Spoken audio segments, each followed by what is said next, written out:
দেশকে নতুনভাবে গড়তে হলে গণভোটের পক্ষে হ্যাঁ ভোট দিতে হবে বলে মন্তব্য করেছেন প্রধান উপদেষ্টার বিশেষ সহকারী এবং গণভোট সংক্রান্ত জনসচেতনতামূলক প্রচার কার্যক্রমের মুখ্য সমন্বয়ক অধ্যাপক আলী রিয়াজ। বলেন, যদি হ্যাঁ ভোট জয়ী হয় তবে তরুণরা একটি নতুন ও বৈষম্যহীন বাংলাদেশ পাবে। বুধবার বিকেলে রংপুরের আবু সাইদ স্টেডিয়ামে গণভোটের প্রচার ও ভোটার উদ্বুদ্ধকরণে আয়োজিত বিভাগীয় পর্যায়ের ইমাম সম্মেলনে এসব কথা বলেন তিনি।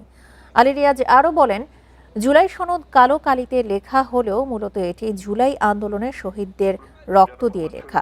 বাংলাদেশে যেন আবারও কোনো ফ্যাসিবাদ তৈরি না হয় সেজন্য সবাইকে সজাগ থাকতে হবে বলেও উল্লেখ করেন তিনি। দুইটা ব্যালট থাকবে, আপনাদেরকে দেয়া হবে দুইটা ব্যালট, একটা সাদা আরেকটা গোলাপি রঙের।